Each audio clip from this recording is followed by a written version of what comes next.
అస్మద్గురుభ్యో నమః. శ్రీకృష్ణ పరబ్రహ్మణే నమః. అష్టాదశ అధ్యాయం భగవద్గీత అష్టాదశ అధ్యాయం మోక్ష సన్యాస యోగంలోని కొన్ని శ్లోకాలు, వాటి యొక్క భావం గురించి తెలుసుకుందాం.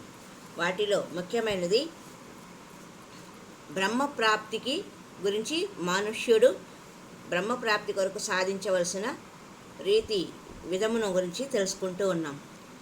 51వ శ్లోకంలో బుద్ధ్యా విశుద్ధయా యుక్తో ధృత్యాత్మానం నియమ్య చ శబ్దాదీన్ విషయాన్ త్యక్త్వా రాగద్వేషో వ్యదస్య చ వివిక్తస్సేవీ లఘ్వాసి యత వాక్కాయ మానసః ధ్యానయోగపరో నిత్యం వైరాగ్యం సముపాశ్రితః అహంకారం బలం దర్పం కామం క్రోధం పరిగ్రహం విముచ్య నిర్మమః శాంతో బ్రహ్మభూయాయ కల్పతే అన్నారు.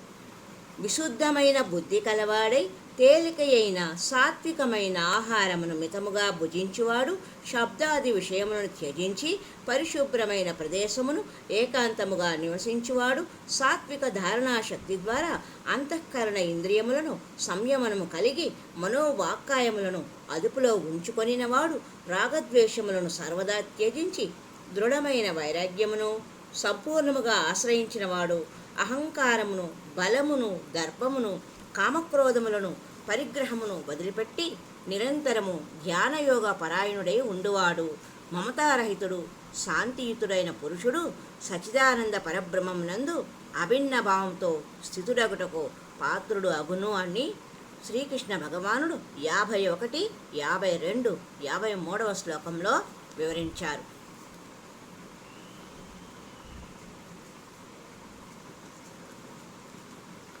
ధ్యానయోగ పరము అంటే ధ్యానయోగ పరుడై ఉండాలి. ధ్యానం రోజు కొద్దిసేపు చేసేది కదా, ఎల్లప్పుడూ ఎలా చేయడం అని కొందరు సందేహం. ధ్యానం అంటే ధ్యాస, ఎల్లప్పుడూ ధ్యాస భగవంతుడిపై ఉంచటమే ధ్యానయోగ పరుడై ఉండటం.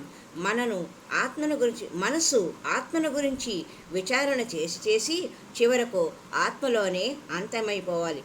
అదే ధ్యానం యొక్క పరాకాష్ఠ అని శ్రీకృష్ణ భగవానుడు చెప్పిన ధ్యానయోగ పర అన్న శబ్దానికి అర్థం. హరి ఓం తత్సత్. మరికొన్ని పదాలకు వివరణ మరి ఒక సంచికలో తెలుసుకుందాం. హరి ఓం తత్సత్.